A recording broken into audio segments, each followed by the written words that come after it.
Sa banal at malinis na pangalan po ng ating nag-iisa at buhay na Diyos, na wala pong iba kung hindi ang ating Panginoong Hesukristo, kami po sa Iglesia ng Diyos kay Kristo Jesus, mula po dito sa Los Angeles, California, ay bumabati po sa inyong lahat ng kapayapaan. Purihin ang pangalan ng Panginoon. Purihin ang Diyos ng langit, sambahin at awitan. Puso'y buksan at ihain, purin, Diyos purin. Alleluia, Alleluia, lapit sa hari natin, purihin luwalhatin, biyaya at pagliligtas sa ating nagugupiling sa salay hangoin.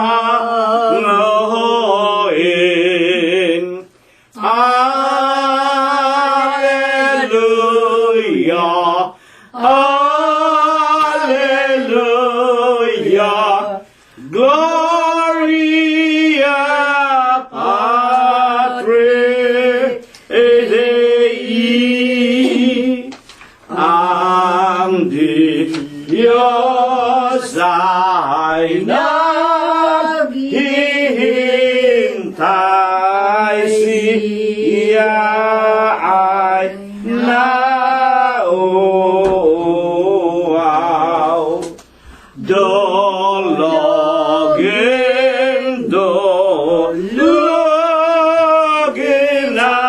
natin, sambahin, dumalangin. Alleluia, Alleluia, Diyos na maawain.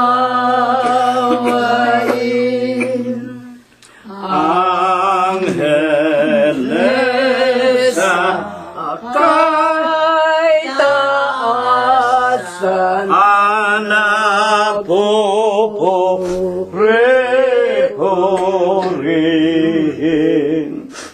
Halin na mga kapatid sa templo ng amang Diyos. Alleluia, Alleluia, Diyos purin, purin. Amen.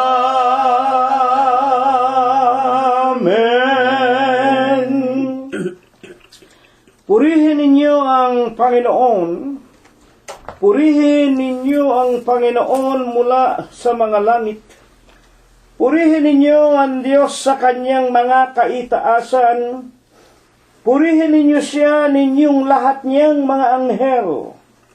Purihin ninyo siya, buo niyang mga hukbo, mga hari sa lupa, at lahat ng mga bayan, mga pangulo at lahat ng mga hukom sa lupa, mga binata at gayon din ang mga dalaga, mga matatanda at lahat ng mga bata.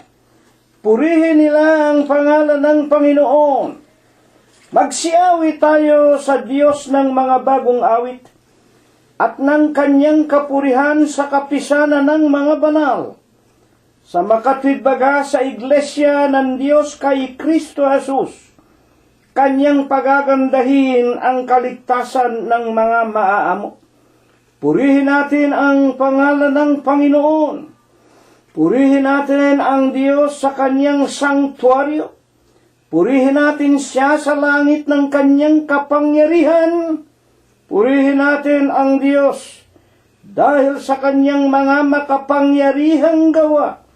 Purihin natin ang Panginoon ayon sa kanyang marilag na mga kadakilaan at purihin ng lahat ng bagay na may hininga, purihin nila ang pangalan ng Panginoon. Amen. Atin pong ipagpapatuloy ang pagpapailanglang ng bunga ng ating mga labi na walang sawa ay pumupuri, lumuluwalhati, sumasamba sa kanyang marilag na pangalang Kristo Jesus. Una po nating aawitin ang bilang 89 sa atin pong mga imnaryo. Darating ang araw na hindi mo maiiwasan, sa dakong silanganan ay lilitaw, makikita ng mata hanggang doon sa kanluran. Si Jesus liwanag di matitigan. Darating ang Panginoon ay maghuhukom. Darating at siya ay maghuhukom. Darating ang Panginoon. Si Kristo Jesus ang siyang hahatol sa tunog ng pagpapala. Mga patay mabubuhay, haharap sa haring pagsusulitan. Ang gantimpala sa lahat ng tao'y ibibigay. Ligaya sa nagtamo ng tagumpay. Darating ang Panginoon ay maghuhukom. Darating at siya ay maghuhukom. Darating ang Panginoon. Si Kristo Jesus ang siyang hatol.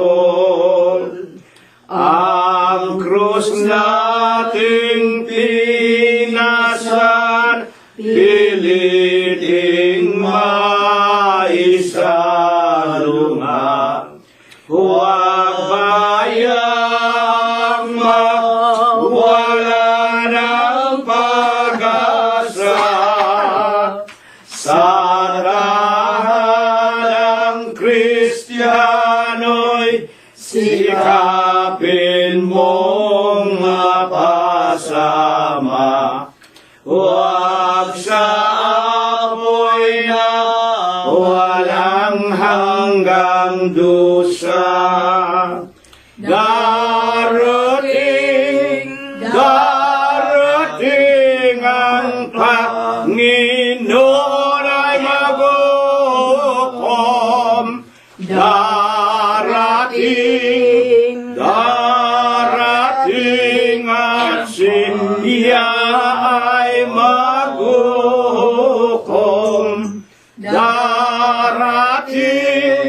Darating ang Panginoon. Si Kristo Jesus ang siyang hahatol.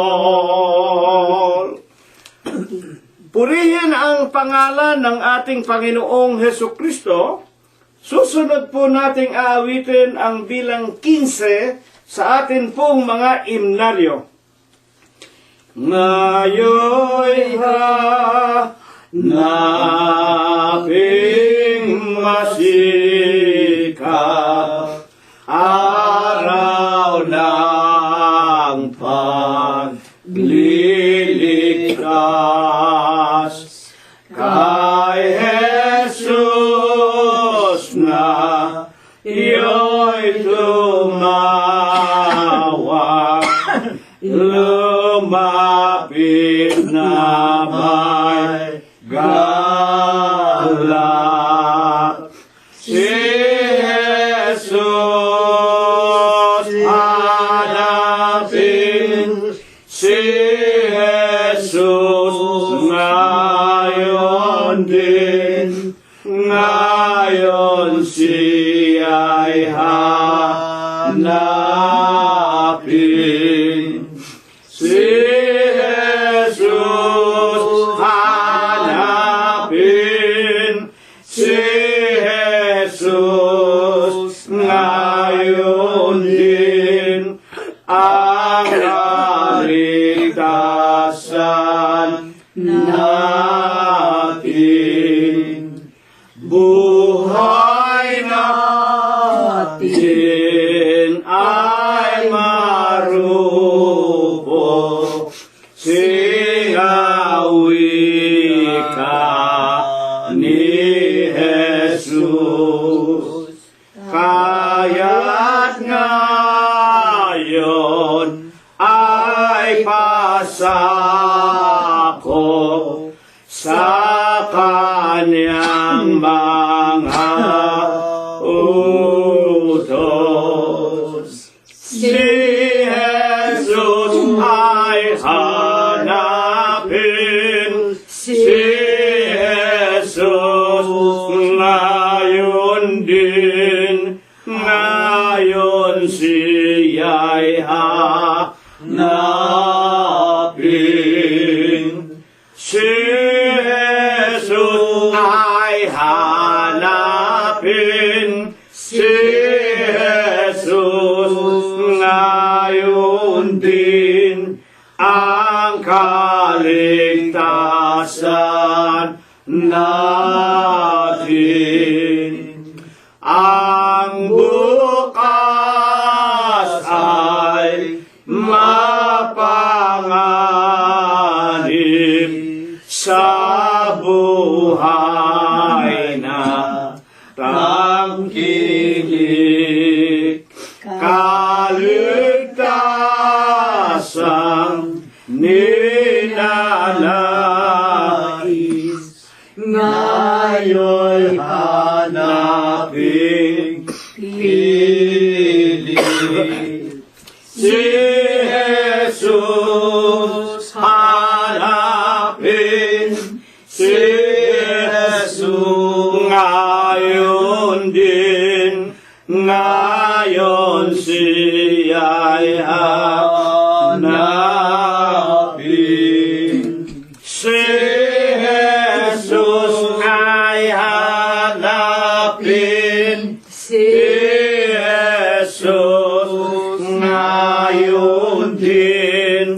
ang kaligtasan natin. Ang panahoy dumaratal sa kanyang kawakasan. Iglesia ng Diyos na mahal, ngayoy ating pasukan. Si Jesus ay hanapin, si Jesus ngayon din, ngayon siya'y hanapin. Si Jesus ay hanapin, si Jesus ngayon din, ang kaligtasan natin. Purihin ang pangalan ng ating Panginoong Hesukristo. Huling awit po na ating aawitin, numero 170, sa atin pong mga imnaryo, unang estropa at koro po lamang. Pagkatapos po, ititiklop natin ang ating mga tuhod. Sa malwalhati mong tahanan, O Jesus na lubhang banal, sa iyo'y kinailang lang mga dalangin at awitan. Sa Espirito'y sumasamba, sa pangalan mo, aming Ama. Ngayon po'y tawagan ka ng aming puso at kaluluwa.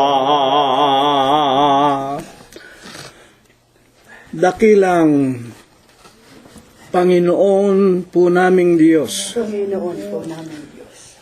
Amang banal na lubha kapong kagalang-galang, ikaw po ay Diyos na sadya ka pong kapita-pitagan, nag-iisa ka pong Diyos na buhay, ang may-ari, ang lumalang ng lahat ng mga bagay, ang Diyos na pinakamakapangyarihan ka po sa lahat. Panginoon, na sakbibi ka sa iyong pag-ibig, napakasagana mo po sa kagandahan ng iyong mga kalooban, napakadakila mo po sa iyong mga pagbibiyaya, datapwat ikaw po ay Diyos na napakabanayad sa iyong mga kagalitan. Ama, na ikaw po ang nag-iisa, ang buhay na Diyos. Ikaw po ang pinagtapatan, pinaglingkuran, hanggang kanilang kamatayan ng kanilang buong puso, buong isip, at ng kanilang buong buhay, ang Diyos ni Abraham. Ikaw ang Diyos ni Isaac at ni Jacob, Diyos ng iyong mga banal na propeta sa bayan ng Israel, naawa ka din po at nahabag ka sa aming minamahal na ama at ina.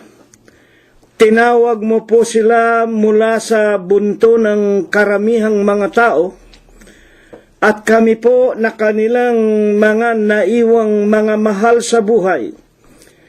Nasaksihan po namin kung papaanong sila po ay nagtapat, naglingkod din naman sa iyo ng kanilang buong puso, buong isip, hanggang kanilang mga kamatayan.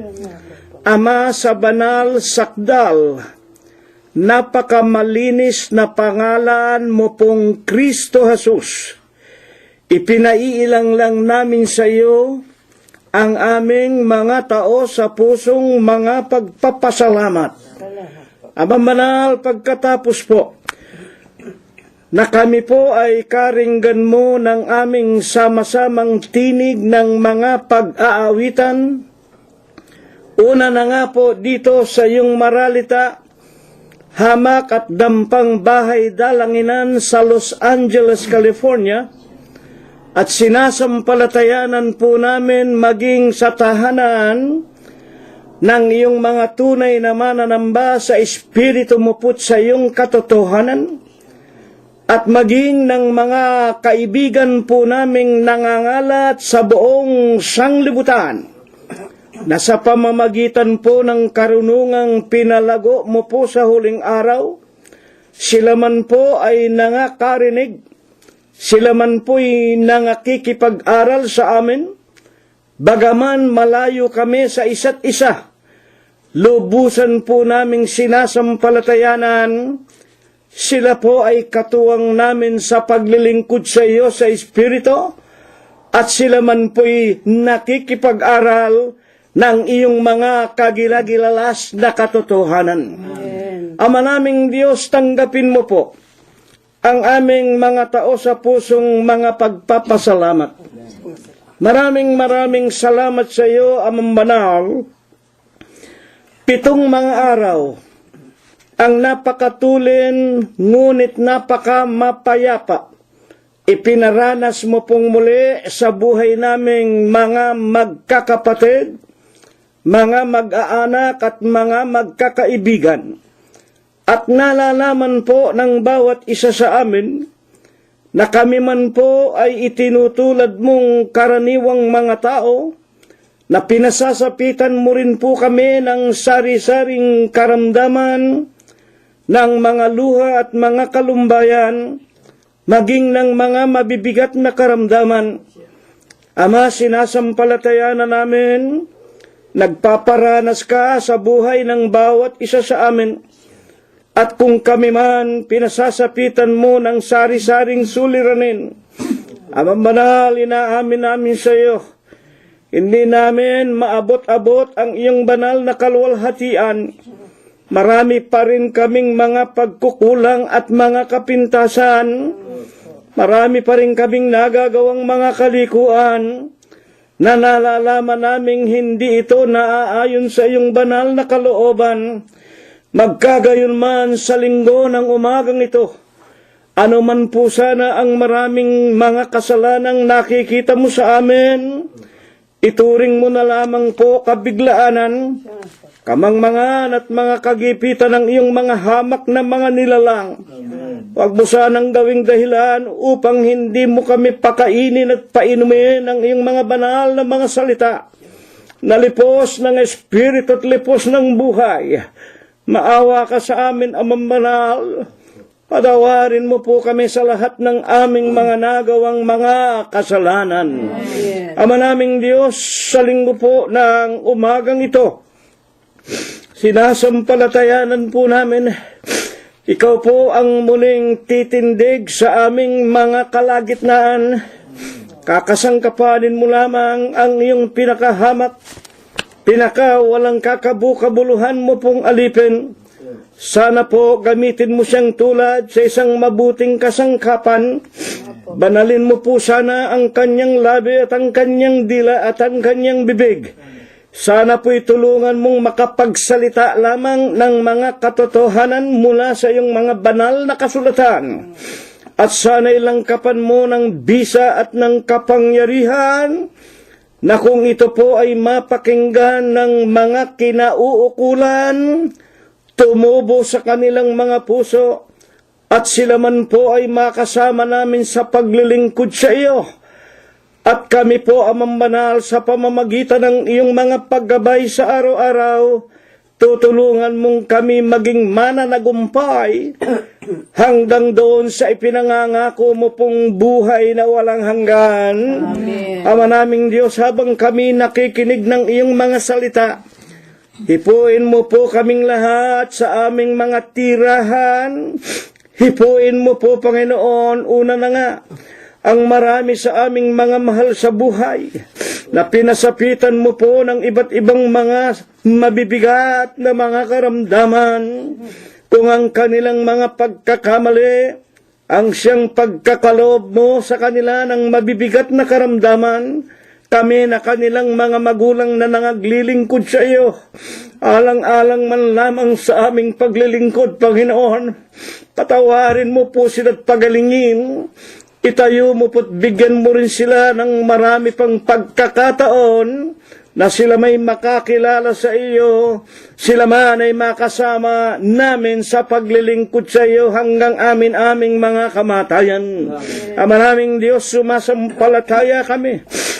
Tutulungan mo rin po ang maraming sa amin, patuloy na pong nagsisitanda, at nalalaman naming malapit na rin kami sa aming mga tulugan, sa aming mga libingan.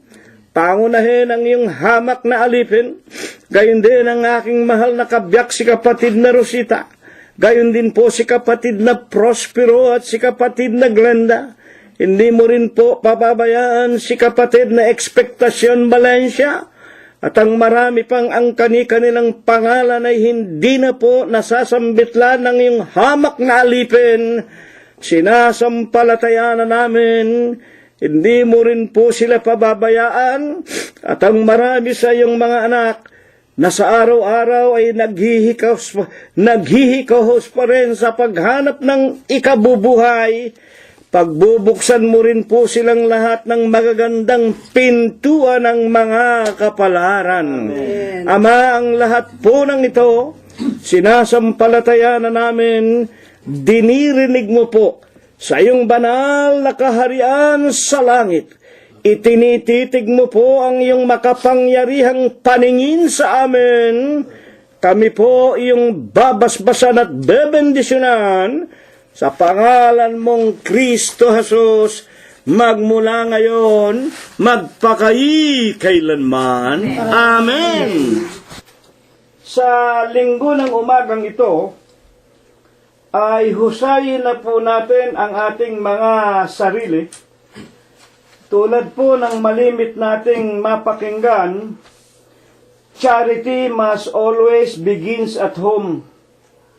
Yung ipinakikilalang home, hindi lamang yung ating sariling tahanan, kung hindi, una sa lahat yung ating sariling kaluluwa.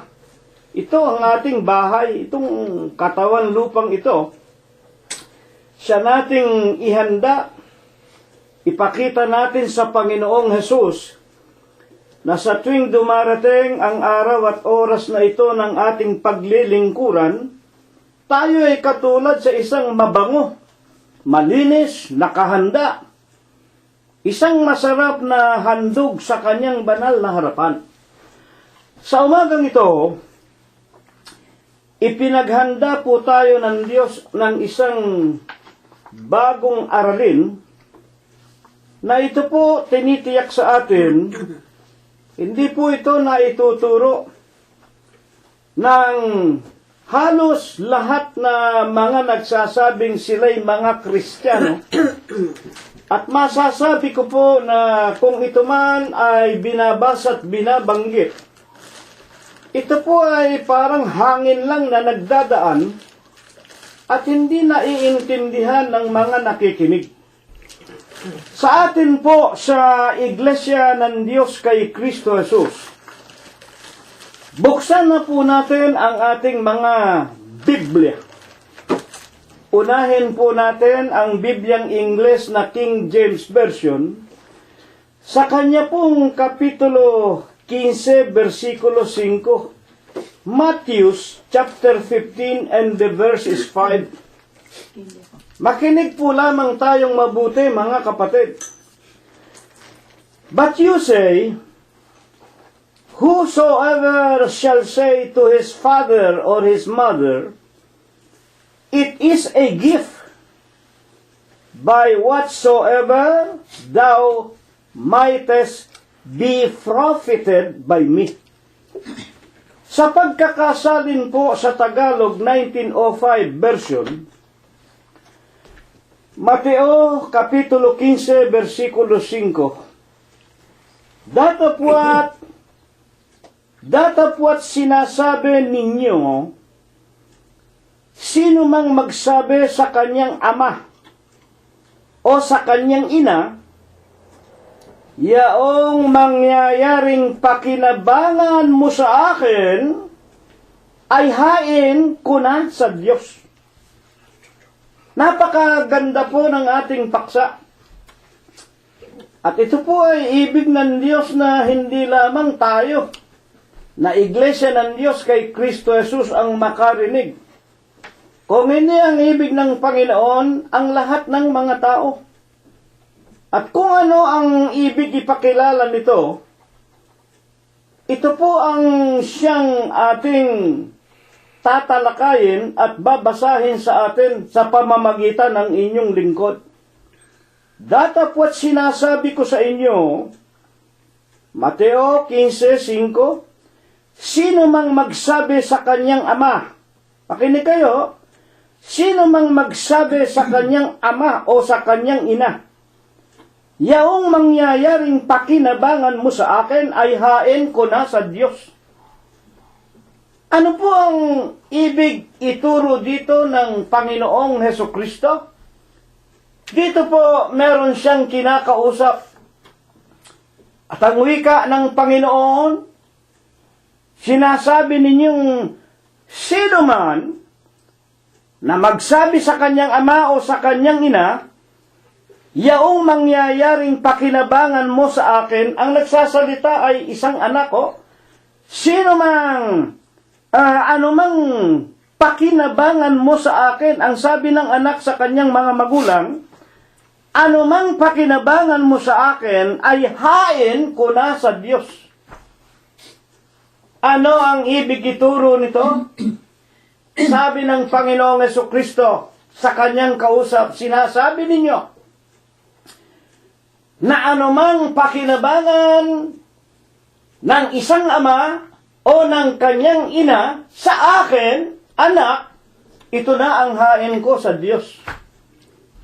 Nalalaman po naman natin, mga kapatid, tunay naman na isang katungkulan ng isang anak sa kanyang ama at ina na sila po ay tulungan at pagkalooban ng anumang tinatawag na pakinabang na maibibigay natin sa ating mga magulang. Ngunit dito po ay merong isang palaisipan. Para ito po ay ating maliwanagan, bayaan po nating basahin sa itaas ng Mateo Kapitulo 15 at 1. Umpisahan po natin sa mga talatang ito. Nang magkagayon, nagsilapit kay Jesus na mula sa Jerusalem ang mga Pariseo at ang mga Eskribas na nagsisipagsabi. Makinig tayo, mga kapatid, 15:2. Bakit ang iyong mga alagad ay nagsisilabag sa salit-saling sabi ng mga matatanda? Alin ba yung salit-saling sabi na ipinaparatang ng mga eskribas at ng mga pariseo sa Panginoon? Sapagkat hindi sila nangaguhugas ng kanilang mga kamay pagka nagsisikain sila ng tinapay. Isang pagkakataon po, ang ating Panginoong Hesukristo ay nilapitan ng mga Pariseo at ng mga Saduseo. Sapagkat nakikita nitong mga taong ito na ang mga alagad, yung 12, pag kumakain hindi naguhugas ng kamay. At sila, pinagsabihan ng Panginoon. Bakit? Ang iyong mga alagad ay hindi nagsisisunod sa salit-saling sabi ng ating mga magulang na maghuhugas muna ng kamay bago magsikain. At bilang wika nga, isang katotohanan na lubos na nakatawag pa ng pansin sa kanila. Tingnan ninyo ang nakita nila sa Panginoong Hesukristo mismo. Tingnan po natin sa kanyang Lucas, Kapitulo 11, versikulo 37. Samantalang ang si Jesus ay nagsasalita, ay inanyayahan siya ng isang Pariseo na kumaing kasalo niya. At siya ay pumasok at naupo sa dulang. Puputulin ko muna. Isang pagkakataon, ang Panginoon inanyayahan ng Pariseo. Alam natin, yung mga Pariseo na yan ang laging, kumbaga sa panahon ngayon yan ang laging pumipintas sa mga tinatawag na mga ginagawa ng mga tao. At sa pagkakataong ito, itong Pariseo, inanyayahan ng Panginoon na kumain sa loob ng kanyang bahay. Tignan natin kung ano ang nakita niya sa Panginoon. At si Jesus ay pumasok, naupo sa dulang, sa lamesa. 11:38. At nang makita ito ng Pariseo, ay nagtaka na si Jesus hindi muna naghugas ng kamay bago mananghali. Yung mismong guro, hindi siya naghuhugas ng kamay pag kumakain. Kaya nga, hindi lamang yung 12 ang napupunat na pipintasan ng mga Pariseo at Saduseo, kung hindi, maging ang kanilang guro mismo. Yung pinuno mismo ng 12 na nangangaral ng Ebanghelyo.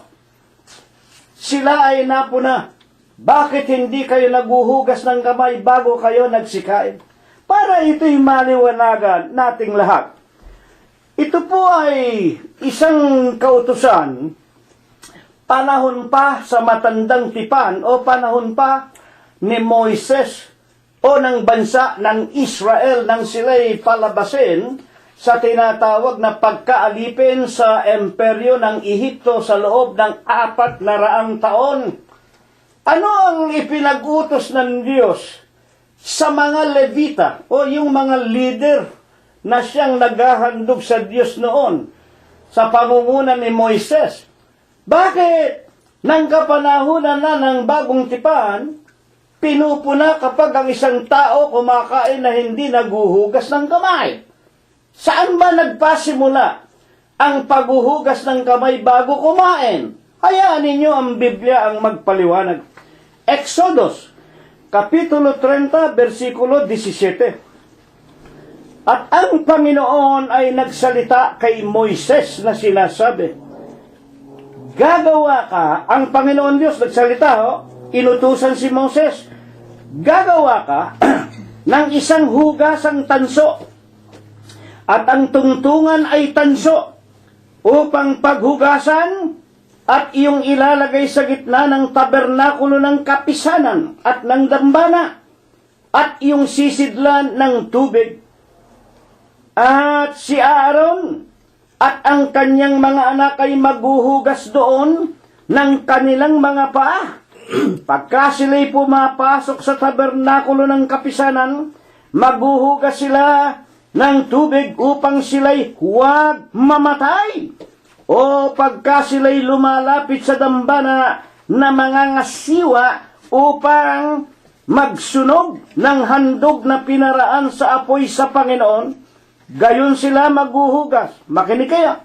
Gayon sila maghuhugas ng kanilang mga kamay at ng kanilang mga paa upang huwag silang mamatay at magiging isang palatuntunan magpakailanman sa kanya at sa kanyang binhi sa buong panahon ng kanilang mga lahi. Ito po pala ay isang kautusan ng Diyos. Nang panahon na sila po ay nangaglalakbay doon sa tinatawag na desierto sa loob ng 40 taon, mga kapatid, meron silang, alam natin, meron silang tabernakulo na pabuhat-buhat. At doon sa tabernakulong yaon, ay pinili ng Diyos ang angkan ng mga Levita. Na yun nga po ang angkan na pinanggalingan ni Moses. Si Moses, kapatid ni Aaron at ni Miriam. At ang mga lalaking ito, mga kapatid, siyang tinawag ng Diyos upang maging tagapangasiwa sa kanilang tabernakulo kapag sila ay nagpapatay ng mga hayop at kapag sila ay naghahandog sa Panginoon. Ang utos ng Diyos, bago kayo pumasok sa tabernakulo, Moses, gumawa ka ng hugasang tanso, hugasan ng kamay at ng paa. Bago sila pumasok, bago sila mga siwa sa paghahandog ng mga handog na susunugin, sila'y maghuhugas ng kamay at ng paa para huwag silang mamatay. Ito po isang nakakatakot at mabigat na kautusan ng Diyos para po sa mga Levita, para po sa mga nangangasiwa ng paglilingkod sa Panginoon. At nalalaman natin, yung mga inihahandog na sinusunog, ito po'y pinakapagkain ng mga Levita. Ito ang kanilang kinakain. Yung mga inihandog ng kanilang mga kapatiran, yun ang isa sa bahagi na ipinagkakaloob sa kanila ng Diyos. At pag sila'y kakain nun, kailangan malinis ang kanilang mga kamay. At yun na nga, sinabi ng Diyos, ito ang magiging pinakapalatuntunan sa kanila hanggang sa kahuli-hulihan ng kanilang lahi. Kaya nga, nang dumating na ang bagong tipan, nakita ng mga Saduseo at ng mga Eskriba na ang 12 alagad kumakain ng tinapay, hindi man lang naghugas ng kamay, at maging ang ating Panginoong Jesucristo. Mga kapatid, narito po ang ating pag-aaral. At sapagkat nalalaman natin, ang Panginoong Jesucristo mismo, siya ang tinatawag nating rabbi, siya ang tinatawag nating guro. Ano nga ba ang dahilan? Bakit nga ba hindi na ito sinunod ng kapanahunan ng bagong tipan? Ipagpatuloy natin ang pagbasa. Ganito po at ating babasahin Mateo 15:3. At si Jesus ay sumagot at sinabi sa kanila, ito po, bakit ang mga alagad mo ay ninaguhugas ng kamay? At bakit ikaw, Jesus, hindi ka naghugas ng kamay bago ka mananghali? Ito ang dahilan. At si Jesus ay sumagot at sinabi sa kanila, bakit naman kayo? Ito po, makinig kayo. Bakit naman kayo nagsisilabad sa utos ng Diyos dahil sa inyong salit-saling sabi? Ano po ang ibig sabihin nito? Yung mga utos ng Diyos na minana ng nagsalit-saling lahi ng mga Israelita hanggang kapanahon ng Kristiyano, ayon sa Panginoong Jesucristo, ito po ay mga salit-saling sabi na lang. Ang ibig sabihin ng salit, sabi ng mga tao. Sa mga tuwid, mga kapatid at mga magulang, merong ipinakikilala ang Panginoon. Ituloy natin. Bakit naman kayo nagsisilabag sa utos ng Diyos dahil sa inyong salit-saling sabi? Sa mga katuwid, ito'y naging superstisyon na lamang. Salit-saling sabi. At sa kapanahunan po natin ngayon, mga kapatid at mga magulang, the washing of hands before eating is merely just for hygienic purposes. wala na pong kinalaman sa pagliligtas ng ating mga kaluluwa. Nagpapanahon ng unti-unti nang nagkakaroon ng paglakad ng kapanahunan at nagkatawan tao na ang Panginoong Jesucristo, na siya ang Diyos na nagbigay ng kautosang ito mismo sa kanyang mga anak sa bansa ng Israel ng kanyang kapanahunan. Ito po ay hindi na po ito umiiral. Ito po ay nagiging superstition na lamang. At kung sa huling araw natin ngayon, maging 2018 ngayon, bakit tayo naghuhugas ng kamay? This is only for hygienic purposes. Sapagkat kung kakain tayong nagkakamay na isusubo natin, yung ating daliri, nakokontaminate. Yung ating kakainin, baka magkaroon tayo ng sakit sa tiyan.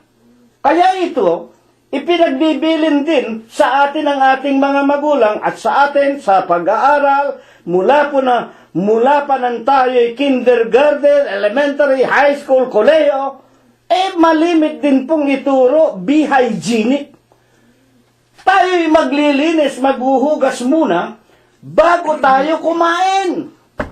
At ito po sa katotohanan, ang ibig ipakilala ng Panginoong Jesucristo, yung paghuhugas ng kamay ay walang kinalaman sa kaligtasan ng ating mga kaluluwa.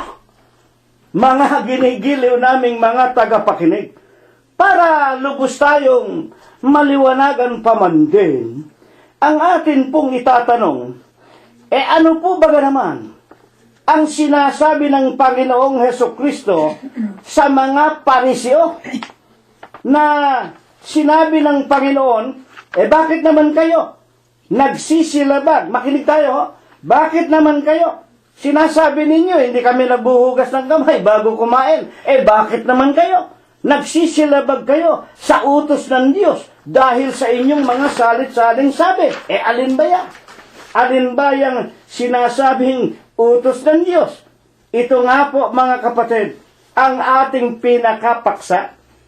Binasa ko lamang muna ang mga unang pangyayari para maintindihan natin kung ano ang ibig ipakilala ng Panginoon sa Mateo 15:5. Datapwat sinasabi ninyo, sino mang magsabi sa kanyang ama o sa kanyang ina, yaong mangyayaring pakinabangan mo sa amin o sa akin, ay hain o handog ko na sa Diyos.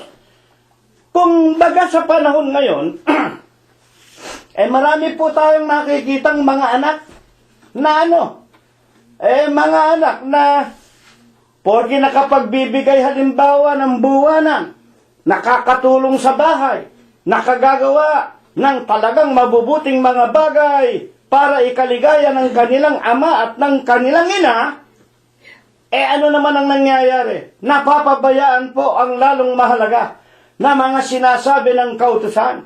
Akala ng mga anak, tama na yung wika nga nakapaglilingkod ako sa aking ama, sa aking ina, na ipakikilala ko ang pagmamahal ko, hain ko na sa Diyos yun.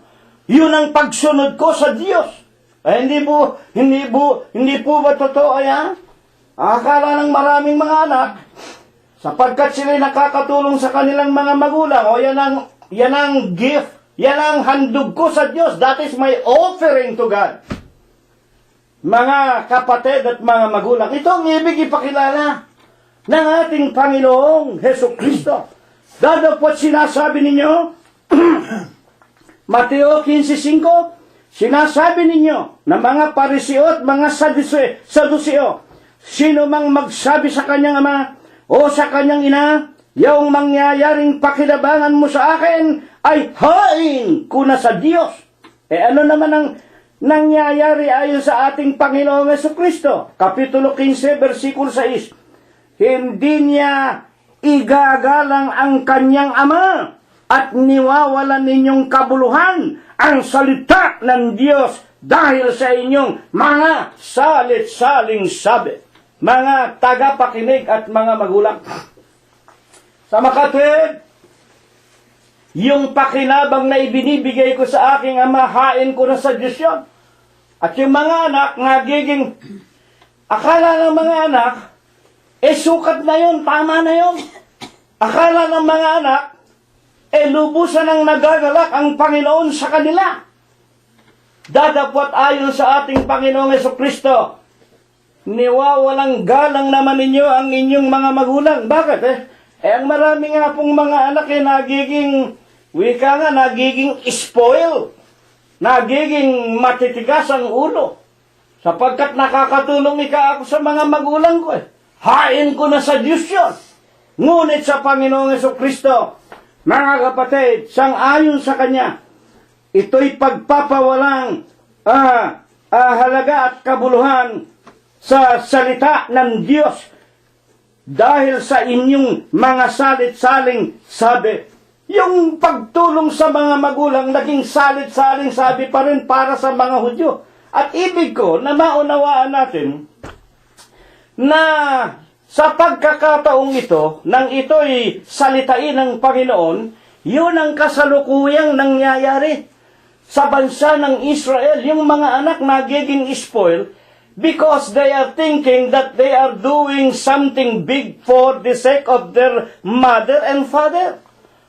Yun ay talagang totoo, pero meron pang pinaka-aasahan at hinihiling ang Diyos. Hindi yung ang ating mga magulang ay tunay, utos siya ng ating Panginoon Diyos. Ano ang katunayan? Para tayo lubos na maliwanagan, huwag kayo matataranta. Merong catch dito. Ituloy natin ang pag-aaral. Ano po baga ang salita ng Diyos na sinasabi ng Panginoong Jesucristo na niwawalang halaga, winawalang kabuluhan ang kautusan ng Diyos? Bayaan natin ang Panginoon din ang magpaliwanag. Mateo 15:3. At si Jesus ay sumagot at sinabi sa kanila, bakit naman kayo nagsisilabag sa utos ng Diyos dahil sa inyong salit-saling sabi? O 15:4. Sapagkat sinasabi ng Diyos, eto na, sapagkat sinasabi ng Diyos, igalang mo ang iyong ama at ang iyong ina, at ang manungayaw sa ama at sa ina, ay mamamatay siyang walang pagsala.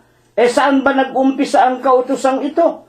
Noon pa pong panahon ng matandang tipan. Totoo po ba yan? Buksan natin ang Exodus Kapitulo 20, versikulo 12. Ito po'y nakasulat sa 2 tapyas na bato.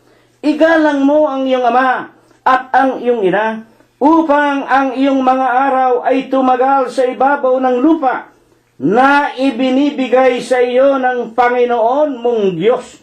At ito man po'y pinatunayan ni Apostol Pablo ng kanyang isulat sa Efeso, Kapitulo 6, versikulo 1 at 2. Igalang mo ang iyong ama, mga anak, igalang ninyo ang inyong ama at ang inyong ina, sapagkat ito ang unang utos na may pangako, upang ikaw ay mabuhay na mayabong at mapayapa sa lupa.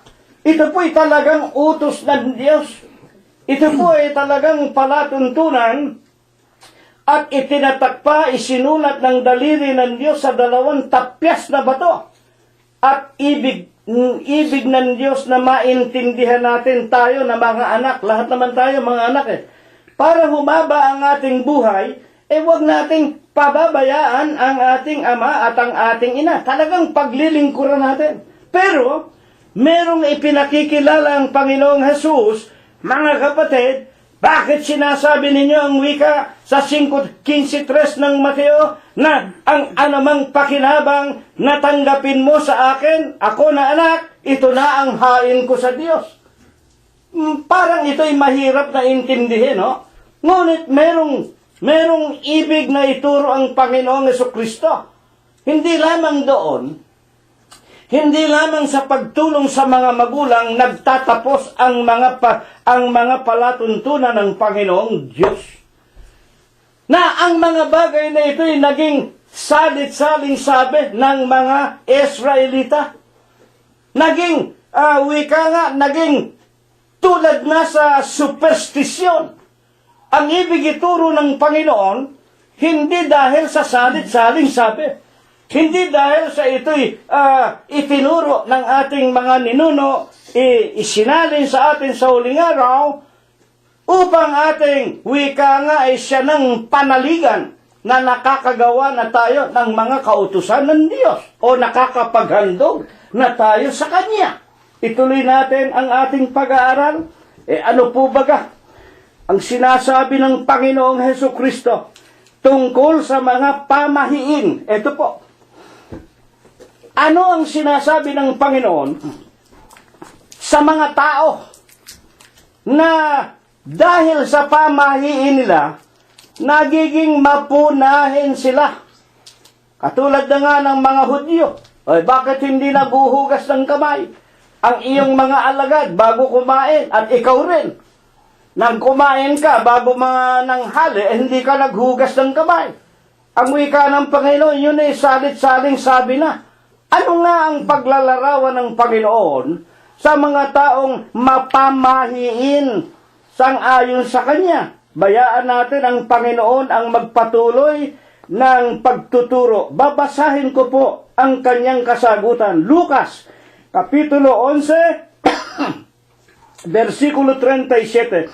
Samantalang si Jesus ay nagsasalita, ay inanyayahan siya ng isang pariseo na kumaing kasalon niya. Inuulit po, at siya'y pumasok at naupo sa dulang, at nang makita ito ng pariseo na hindi naghugas ng kamay si Jesus bago kumain, ay nagtaka na siya'y hindi muna naghugas bago mananghali. At sinabi sa kanya sinabi sa kanya ng Panginoon, gayon nga kayong mga pariseo na nililinis ninyo ang dakong labas ng saro at ng pinggan, dadapwat ang loob ninyo'y puno ng panglulupig at ng kasamaan. Kayong mga haling, hindi ba nga ang gumawa ng dakong labas, siya rin ang gumawa ng dakong loob? Saba ninyong mga pariseo, inyong iniibig ang mga pangulong upuan sa mga sinagoga at ang mga pagpupugay sa mga pamilihan. Ito po ang paglalarawan ng Panginoon sa mga taong mapamahiin, mapunahin, sa lahat ng mga nagkakamali. Sapagkat ang mga taong ito ang pinagaganda ang labas ng pinggan. Nililinis yung mga outside look. Yun ang kanilang pangunahing pinupuntirya na pagandahin. Una sa kanilang mga sarili, pero ang wika ng Panginoon, kayo'y lipos ng wika nga, kayo'y mga haling, kayo'y mga lipos ng kasamaan.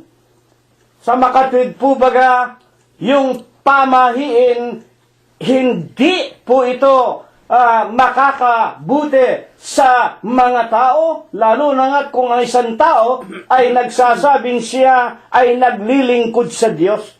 Naiintindihan ba natin, mga kapatid? Maging yung sinasabi sa mga magulang, hindi ba maraming mga anak?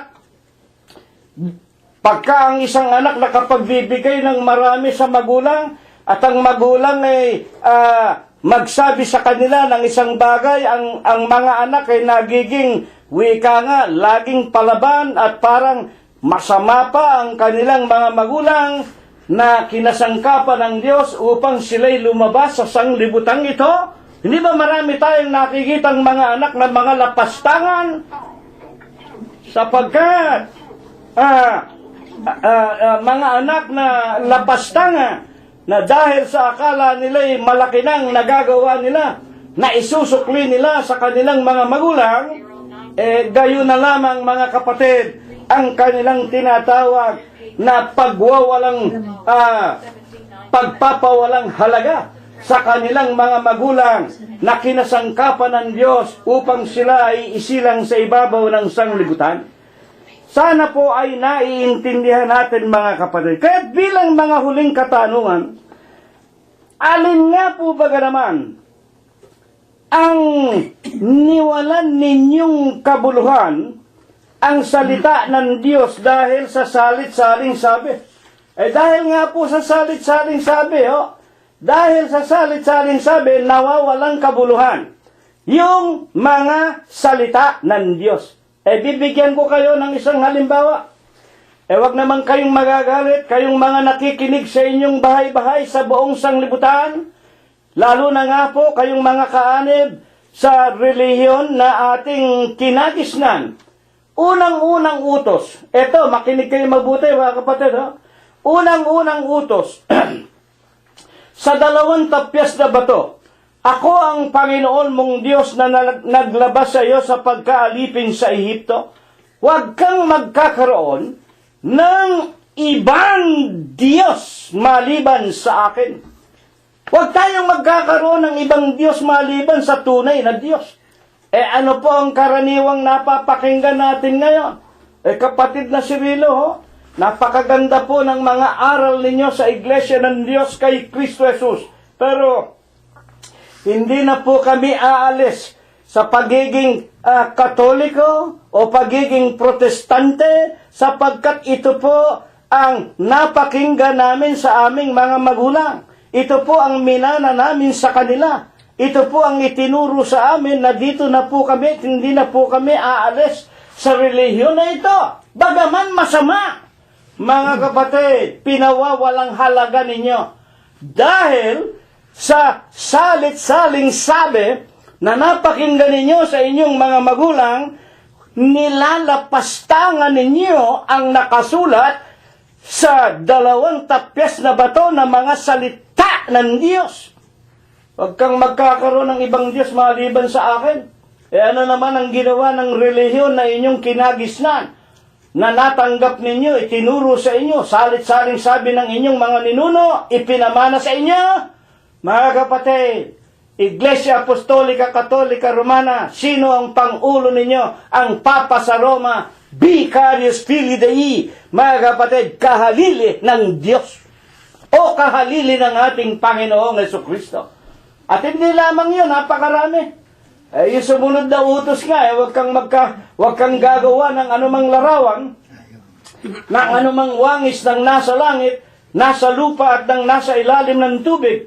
Huwag mo silang yuyukuran, huwag mo silang paglilingkuran. Anong tinanggap ninyo sa salit-saling sabi na itinuro sa inyo ng inyong mga tagapangaral?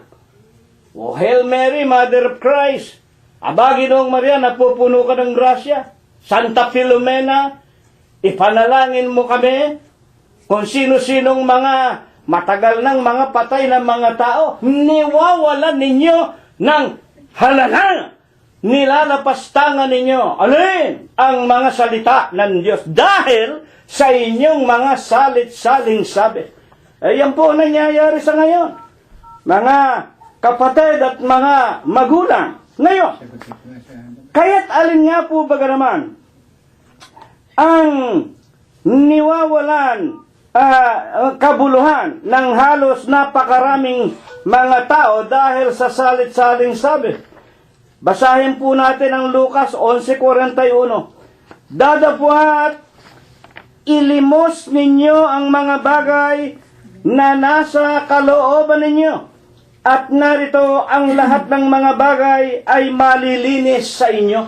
Ang wika ng Panginoong Jesucristo, ilimos ninyo, ibigay ninyo. Natatandaan natin ang kasaysayan ni Cornelio sa aklat ng mga gawa, Kapitulo 10, yung mga talata doon nagpapakita sa isang senturyon na ito ay pinasuguan ng Diyos. Literal, makinig kayo mga kapatid. Literal, pinasuguan ng Diyos ng isang anghel na maluwalhati at pinagsabihan si Cornelio, centurion, sapagkat araw-araw tuwing ikasyam ng oras, siya po ay nag-aabang ng mga dumadaan na mga pulubi sa kanyang tahanan at binibigyan niya ng kaloob, binibigyan niya ng tulong, binibigyan niya ng pagkain, ng salapi, mga kapatid. At dahil dito, nagalak at nalugod ang Panginoon, nagsugo ng isang anghel at pinagsabihan sa Cornelio, ang mga ginagawa mo ay nangasusulat at nakikita ng Diyos sa langit. At yun na nga ang pasimula ng pagiging isang Kristiyano nang siya po ay pasuguan ng mga alagad ng Panginoon at turuan ng Ebanghelyo.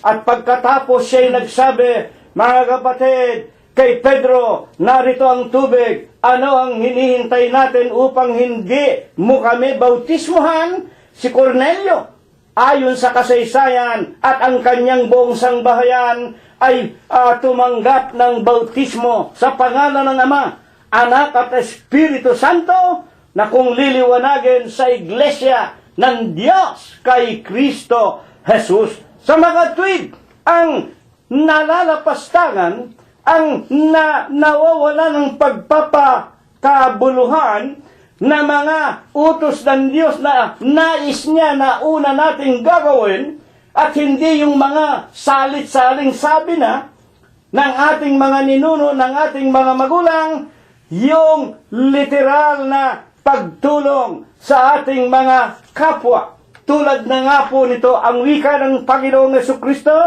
ilimos ninyo ang mga bagay na nasa kalooban ninyo, at narito ang lahat ng mga bagay ay malilinis sa inyo. At sa 23 ng Mateo, ang galit ng Panginoon sa mga pariseo na mga mapagpaimbabaw.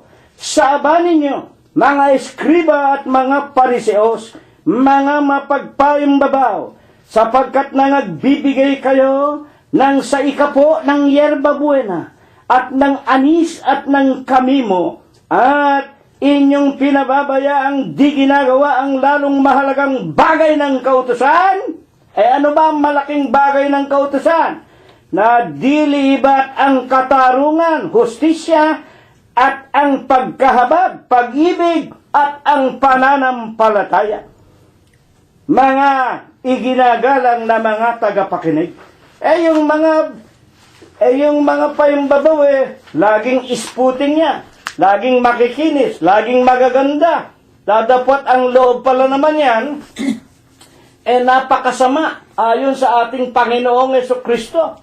Ang ibig ng Panginoon, kung ibig mong ikaw ay maging banal, yung nasa loob mo, yung pag-ibig, at yung katarungan, at higit sa lahat yung tinatawag na pananampalataya. Bakit ba hinihintay ng Panginoong Diyos sa bawat tao kung baga maaari itong tatlong ito: charity, justice, and faith?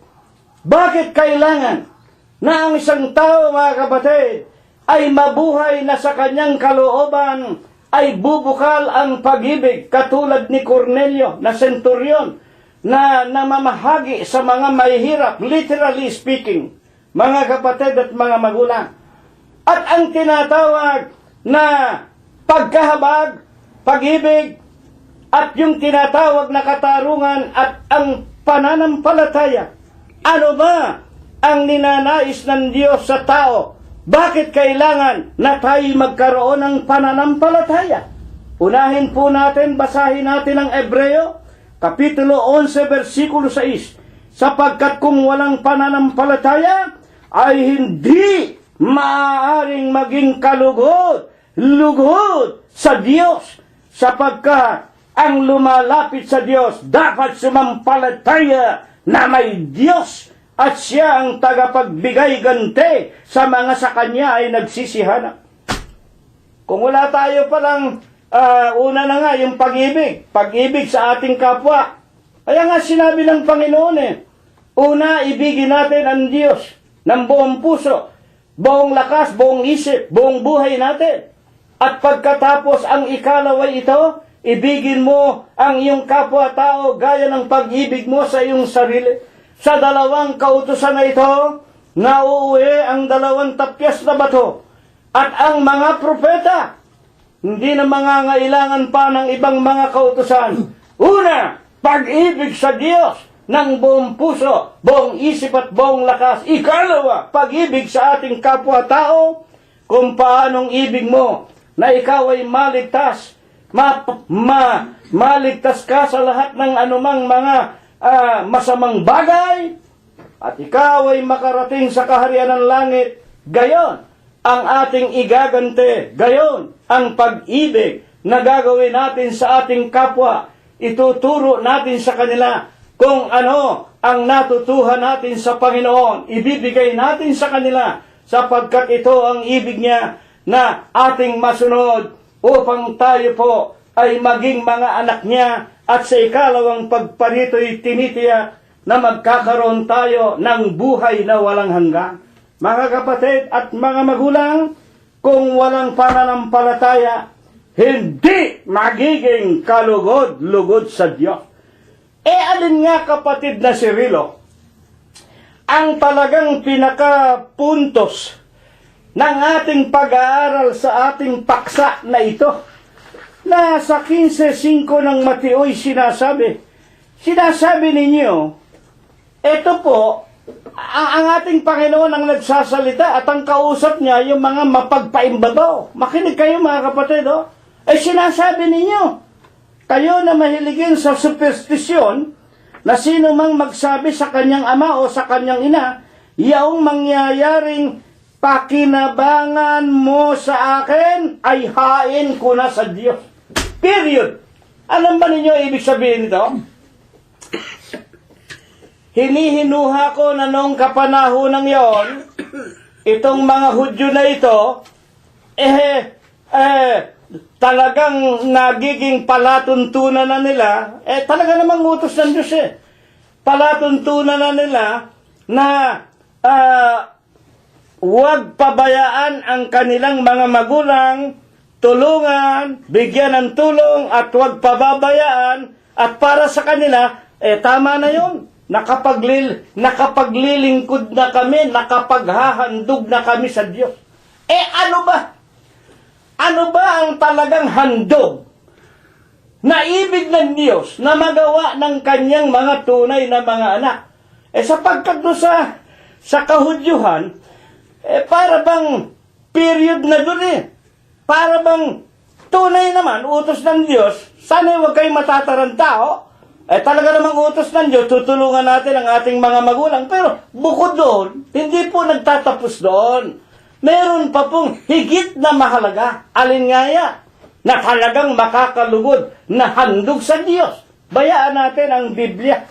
Babasahin ko lamang ang magpaliwanag. Hebrews chapter 13 and the verses 16. Sa Bibliang Ingles na pinanggalingan ng Tagalog. Kasi sa Tagalog, malaki ang pagkataliwas. Bakit po? Babasahin ko muna ang Ingles. But to do good and to communicate. Ngunit, ang paggawa ng mabuti. Ito po, higit ito rin sa tulong mo sa tatay mo at sa nanay mo. Mabuti yun, walang masama. Pero hindi rin natatapos. Makinig kayo mga kapatid. Ang ganda ng ating aral, hindi ito napapakinggan ng maraming tao. Hindi nagtatapos. Talagang utos ng Diyos. Bahagi yun ng pagiging Kristiyano. Mahalin mo, igalang mo, tulungan mo ang tatay mo at nanay mo para humaba ka. Pero hindi rin natatapos. Alin ang ibig ng Panginoon Diyos na maintindihan natin bukod dyan sa mga utos na yan? But to do good. Ang paggawa ng mabuti. Ano ba ang mabuti? O kapatid na si Rilo, hindi ako nagdodroga, yung illegal drug. Mabuti yan. Mabuti. Makagagaling sa katawan mo. Hindi ako nagmumura. Mabuti yan. Hindi ako naglalasing. Mabuti yan. Hindi ako nagmamadyong. Hindi ako nang lalait ng aking kapwa. Hindi ako nang loloka. Totoo yan. Magaling yan. Pero alin yung higit na magaling? Alin yung higit na mabuti? To do good. Ano ba ang mabuti ayon sa Biblia? Basahin natin ang Romanos, Kapitulo 7, versikulo 12. Ngayon nga, ang utos ng Diyos ay banal. Ang utos ng Diyos ay banal. Dalawang ulit, inuulit Pangatlo, ang utos ng Diyos ay matuwid at mabuti.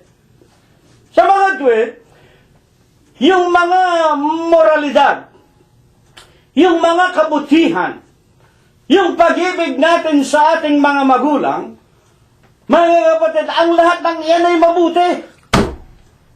Pero ang tanong, yan bang mga kabutihan na yan kung dumating na ang Panginoong Jesucristo, magkakaroon ba tayo ng buhay na walang hanggan?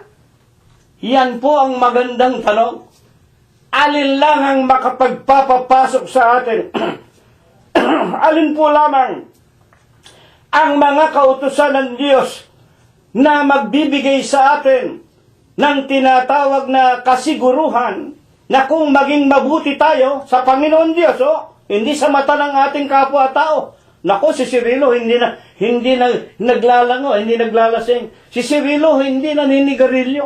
Yun lahat ng, kumbaga sa kung magagawa yun ng kahit na sino man tao, kapaimbabawan na yun Yung mga kapurihan ibinibigay ng tao, yun nasa ibabaw. Hindi nila nalalaman kung ano nasa puso ko.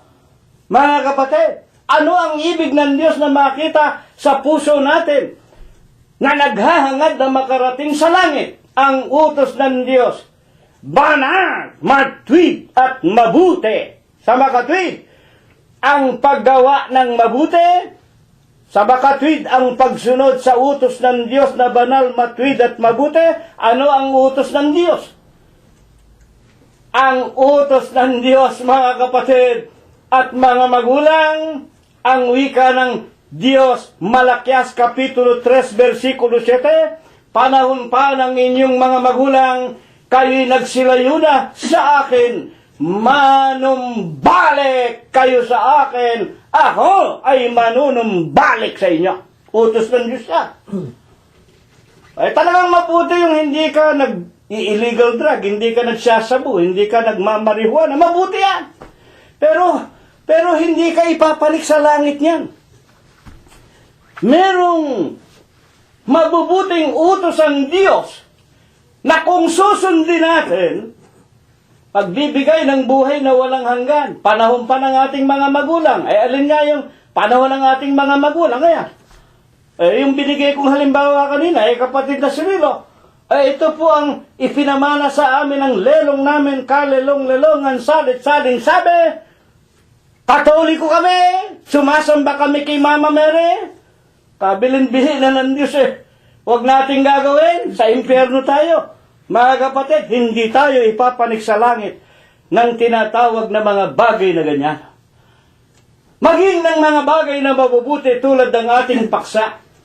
Ano mang bagay na ibigay sa atin ng ating mga anak, ito'y handog na nila sa Diyos. Hindi po.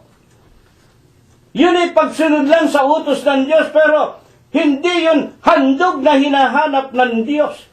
Ibig kong ituro sa bawat isa sa atin ng Diyos sa araw at sa oras na ito, anumang mabubuting pag-uugali, anumang mabubuting pag-ibig na ginagawa ng mga anak ng Diyos, ito po ay bahagi ng pagiging anak ng Diyos. Mga kapatid, pero merong utos na magbibigay sa atin ng buhay na walang hanggan. Malakias 3:7, manumbalik kayo sa akin, ako'y manunumbalik sa inyo. Nasaan ba ang Diyos, mga kapatid? Nalalaman natin, ang Diyos humanap ng paraan.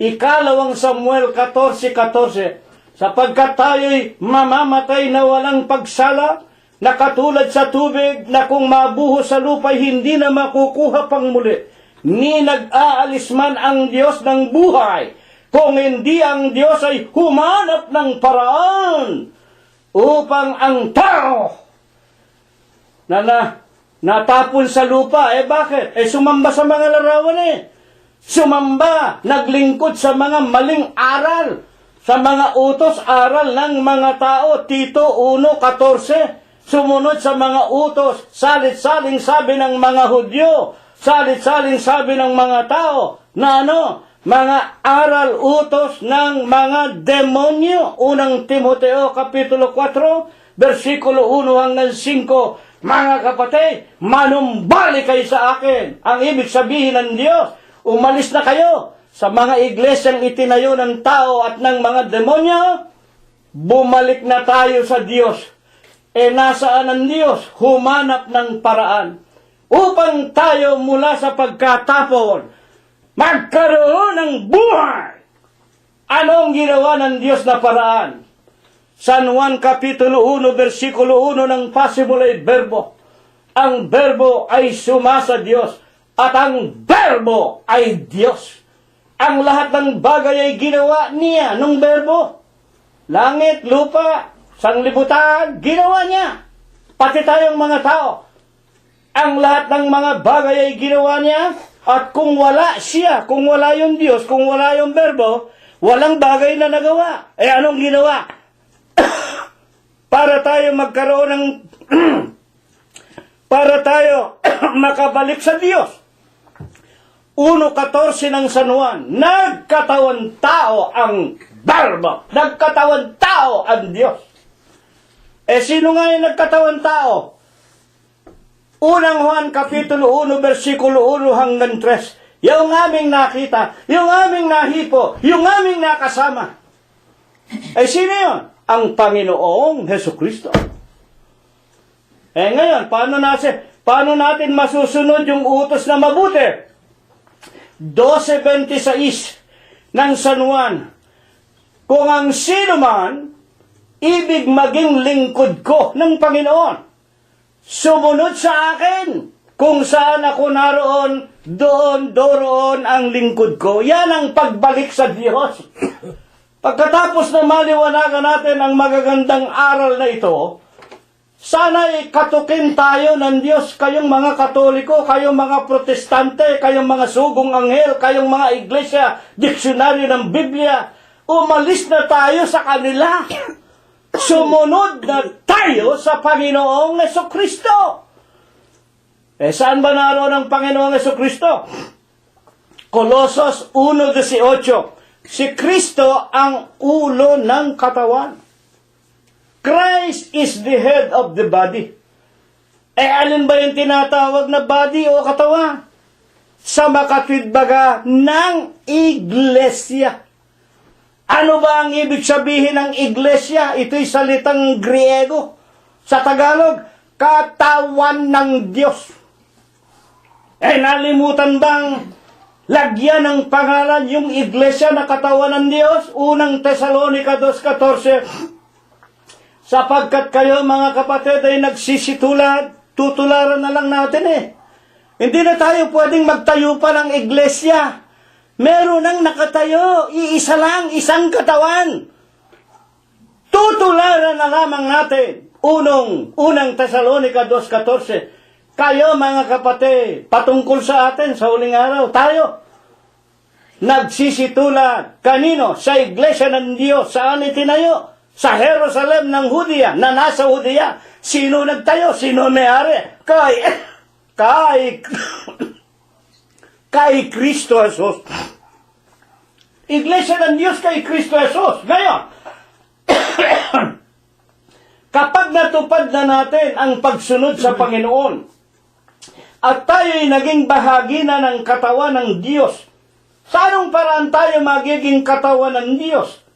Ang wika sa Mateo, Kapitulo 28, versikulo 19, ang utos ng Panginoong Hesukristo sa iglesia na kanyang itinayo, magsihayo kayo sa buong sanglibutan. Ipangaral ninyo ang aking ebanghelyo. Gawin ninyong mga alagad ang bawat bansa at bayan.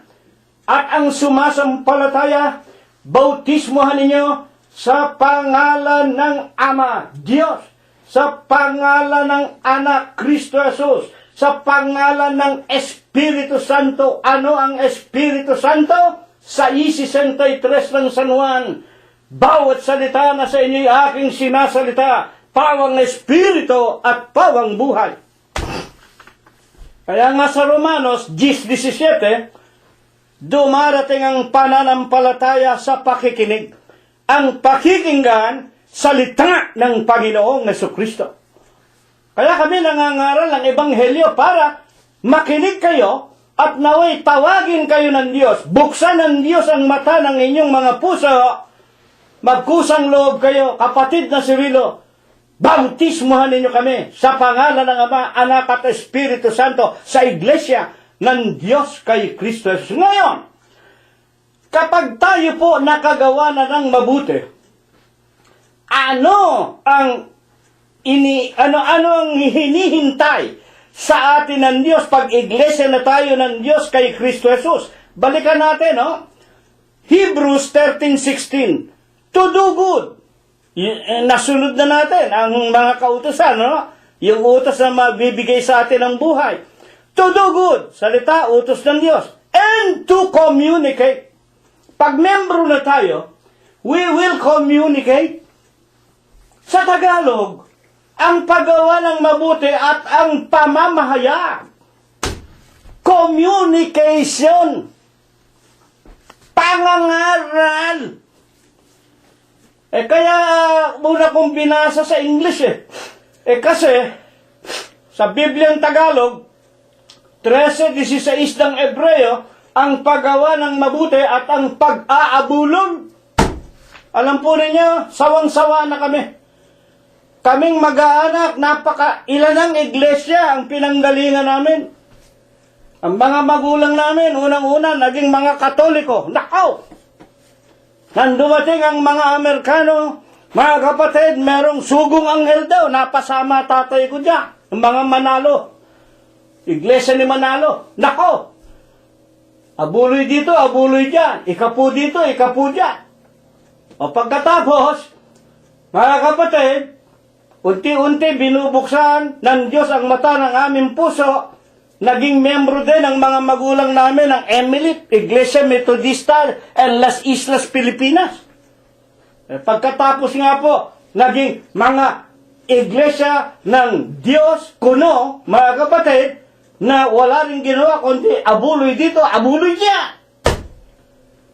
Hindi po namin sinasawata ang pag-aabuloy. Kami nag-aabuloy din. Ngunit ang paraan ng pag-aabuloy, para sa atin sa huling araw, sang-ayon kay Apostol Pablo, sinasabi niya sa 2 Korinto, Kapitulo 9, versikulo 7, mga kapatid at mga magulang, magbigay ang bawat isa ayon sa ipinasya ng kanyang puso. Ayon sa ipinasya. Tinamaan na sinalibad ng lahat ng relihiyon na pinanggalingan namin meron pang ang relihiyon din Pag hindi ka nakapagbigay na ikapo, sa susunod na linggo, yung pangalan mo, nandun. O Pamilya Gonzales, hindi nagbigay ng tithing. Anong klaseng mga relihiyon yan? Salapian! Kwartahan! Tapos makikita mo yung mga obispo, nangaka-toksedo, yung mga anak nag-aral sa mamahaling koleyo, ang mga bahay bakasyonan halos sa lahat ng mga malalaking bansa sa buong mundo. Maraming lupain, maraming kwarta. May private army pa. O kamukha yung isang obispo ng Mindanao, nanggaling sa Hawaii. Pag-uwi, nasa kote, may dalang kung anong high-powered weapon, may mga dolyar pa. Kapatid, di ba yun talaga mga salapian ng mga patawarin ako ng Diyos, pero mga kapatid at mga magulang, to do good and to communicate, ang paggawa ng mabuti at ang pangangaral. Huwag ninyong kalilimutan sa ganitong sa ganitong mga hain, ang Diyos ay totoong nalulugod sa inyo. Sa Bibliang English, to do good and to communicate. Forget not, for to those offerings, handog. Yun ang handog namin sa Diyos, yung pangangaral. Ang Diyos, totoong nalulugod sa inyo. Kaya nga sinabi ng Panginoong Jesucristo kayo naman, ba't sinasabi ninyo na ang inyong mga anak, kung anong maitulong namin sa aming mga magulang, yun ang handog namin sa Diyos. Naintindihan na ninyo? Yun ay bahagi lang ng pagiging isang anak ng Diyos. Bahagi ng pagsunod sa mabubuting kautusan. Ngunit ang talagang utos na makapagbibigay sa atin, bukod sa pagsunod natin, sa mga kautosang moral. Mga kapatid, ang pinaka kalugod-lugod sa Diyos ang pangangaral ng Ebanghelyo. Kapagkat nalalaman natin, sa pamamagitan ng pangangaral na bubuksan ang puso at isipan ng mga nakikinig. At ibig kong malaman ninyong lahat. Kayo ba kapatid na si Rilo? Tanong sa akin, no? Sa Facebook. Kayo ba kapatid na si Rilo? Marami na ba kayong membro? Naku, wala po kaming maraming membro. Mga kapatid at mga magulang. Kami po, milyon-milyon eh. Kami po, meron na sa Africa, meron sa China, kung saan-saan, hindi mabuti. Tama ang pagkasabi sa inyo sa Apokalipsis. Ang itatapon sa impyerno, dami ng buhangin sa dagat.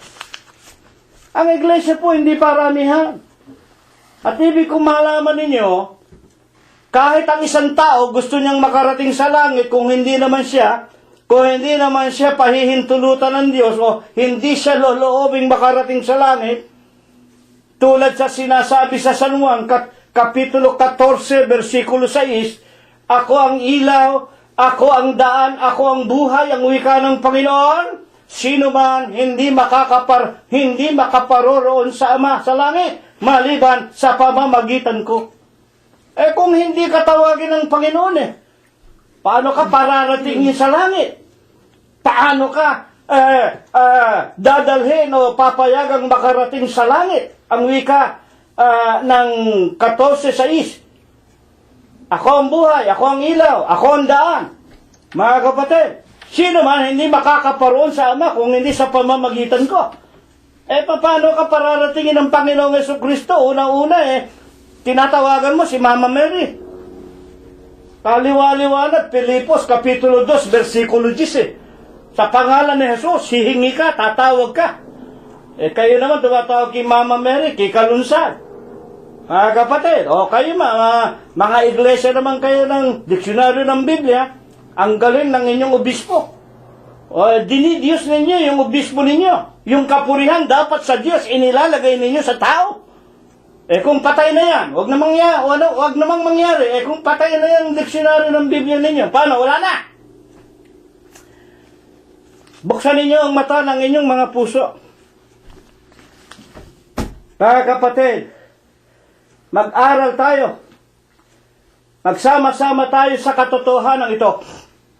Katulad nga ng sinasabi ni Apostol Pablo, mga ginigiliw na mga tagapakinig, ang wika ng banal na kasulatan sa unang Korinto, Kapitulo 15, versikulo 1 at 2. Ipinaaalaala ko sa inyo, ipinatatalastas ko sa inyo mga kapatid, tungkol sa Ebanghelyo na aking ipinangaral sa inyo na inyo namang tinanggap at pinananatilihan.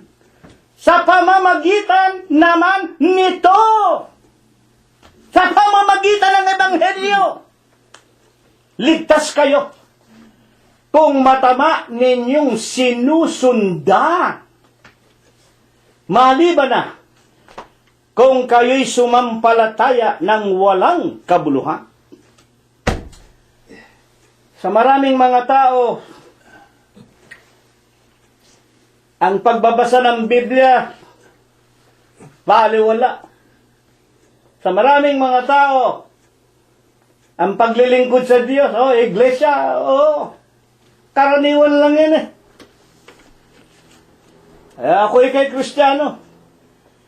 Ganyan ang napakaraming mga tao, pero hindi mo makita sa kanila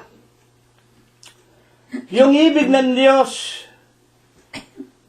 na makita sa kanila na sila ay mabihisan sa pangalan ng Ama, Anak at Espiritu Santo o maging iglesia ng Diyos kay Kristo Jesus. Dito namin kayo inaanyayahan. Ito po ang napakagandang aralin na itinuro sa atin ng Diyos sa linggong ito, Mateo, sa kanyang 15:5. Dadapwat sinasabi ninyo, sino mang magsabi sa kanyang ama o sa kanyang ina, yaong mangyaring mapakinabangan mo sa akin ay hain ko na sa Diyos. Nagkakamali kayo, mga kapatid at mga magulang. Hindi masama, talagang dapat namang sundin ang mga anak yan para humaba ang kanilang buhay. Ngunit, merong hain na talagang kaluguran ng Diyos, ang paggawa ng mabuti at ang pangangaral ng Ebanghelyo. Ito nawa ipagpala, ito nawa ang siyang ibasbas at ibendisyon sa atin ng Diyos, magmula ngayon, magpakailanman. Amen. Muli tayong maghahandog sa Kanya, sa ating Panginoon, sa isang maikli at may spiritong awitin. 163. Awitin po natin ang 163 po ng estropa at koro po lamang. At pinakikiusapan ko po na pangunahan tayo sa panalangin na may pagpapasalamat ni kapatid na Prospero Gonzales.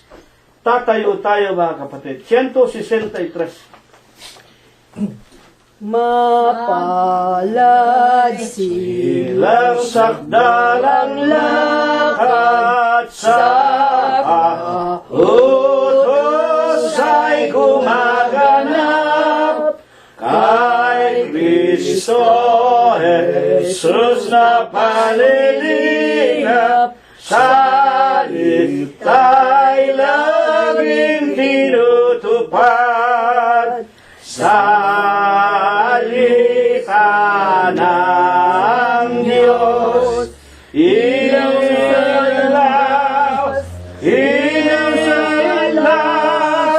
sa kautusan ay lumakad.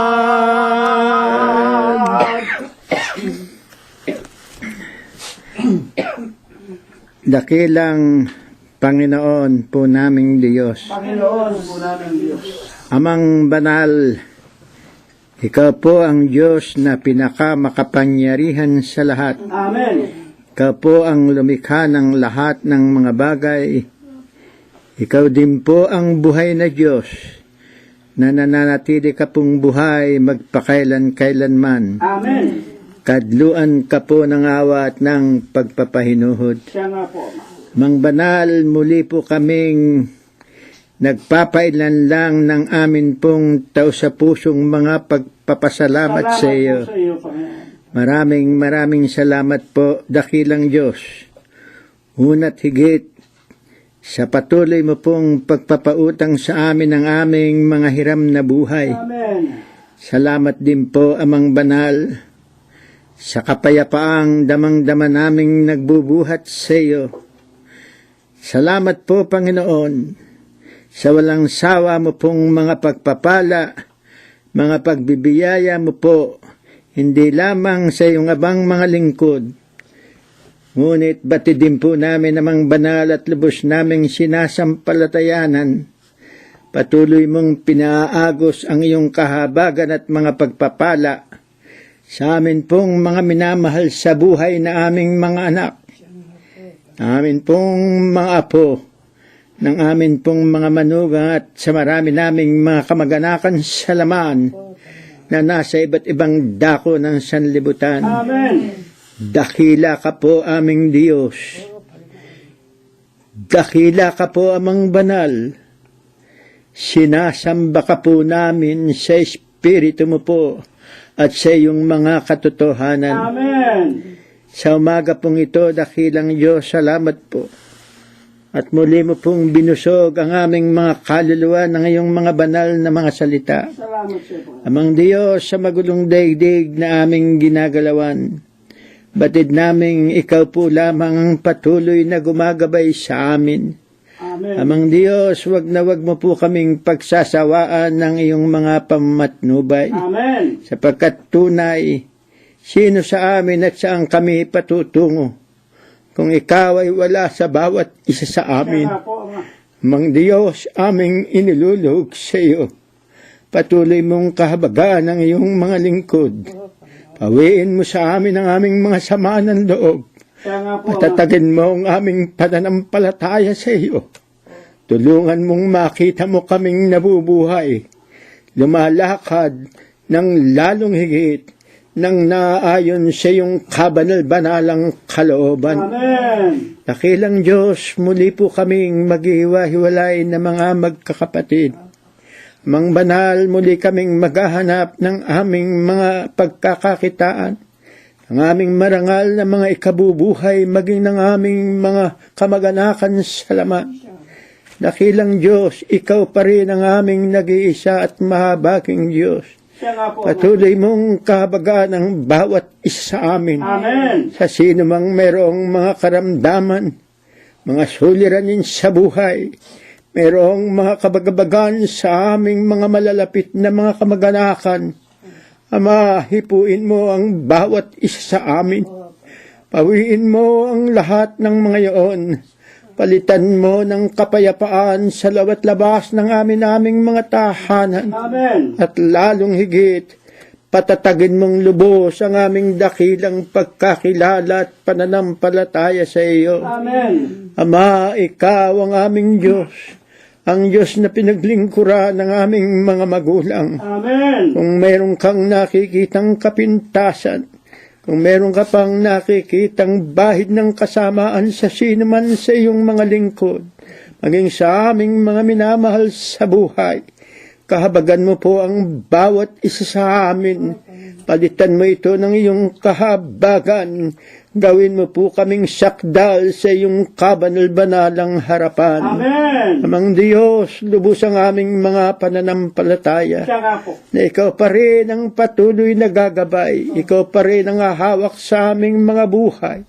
At ang iyong mga pag-iingat, ang iyong mga pagpapala, ang kapayapaan sa loob at labas ng aming mga tahanan ay patuloy naming tatanggapin.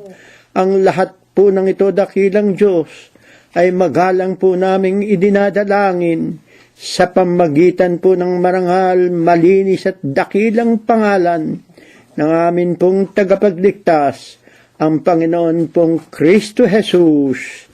Amen. Amen. Diyos na makapangyarihan sa lahat, na nagbibigay buhay at lakas, sa banal na gawain siyang tumawag. At nagtiis ng hirap, kaming lingkod mo ay nagpapasalamat sa kaloob mong buhay at lakas.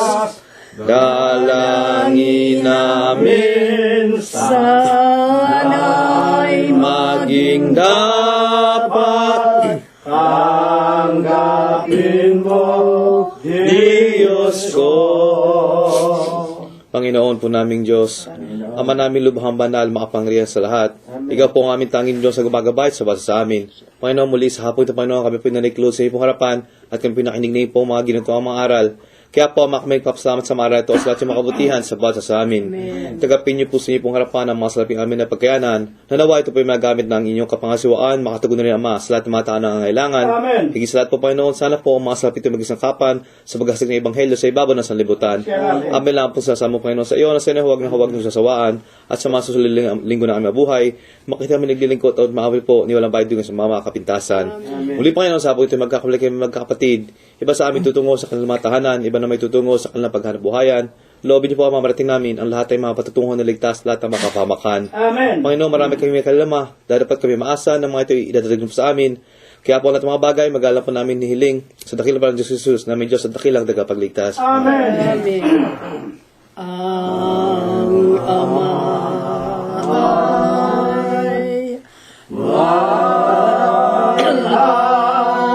ay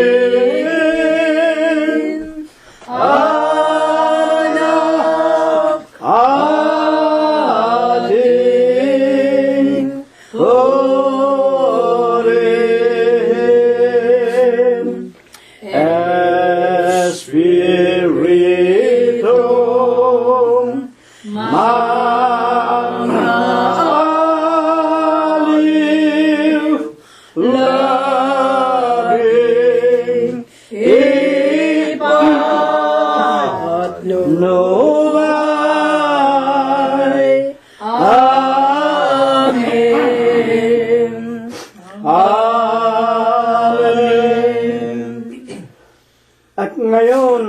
ay tanggapin po nating lahat ang walang hanggang pag-ibig, ang walang hanggang pagbibiyaya, ang pakikipisan, ang kaaliwan, ang pamamatnubay at ang kagalingan. Gayon din ang hindi maulatang banal na biyaya, basbas at bendisyon, pagliligtas at pagpapagaling ng kanyang banal na espiritu. Ito nawa ang muli niyang ipatnubay sa ating mga magkakapatid, gayon din sa ating mga kaibigan, hanggang sa loob at labas ng ating mga tahanan, sa ating mga kabiyak ng puso, sa ating mga anak, ating mga manugang, mga apo, kasangbahay at kamag-anakan sa laman, higit na nga sa kanila, na inaalipin ng iba't ibang mga mabibigat na mga karamdaman at sa buong kalaganapan ng Iglesia ng Diyos kay Kristo Jesus, magmula ngayon, magpakailanman. Amen. Kapayapaan ang sumaatin mga kapatid, purihin ang pangalan ng Panginoong Hesus Kristo. Ako kay Jesus sa aking kahinaan, Si Jesus ang pag-asa at timbulan. wala nang ibang ngalan dapat tayong pagsaligan. Diyos Kristo, Jesus, tunay na tunay. Ako'y hahawa kay Jesus at ako'y lalaban. Ako'y hahawa kay Jesus hanggang kamatayan. Ako'y hahawa kay Jesus, hindi walayang kamay ni Jesus aalala.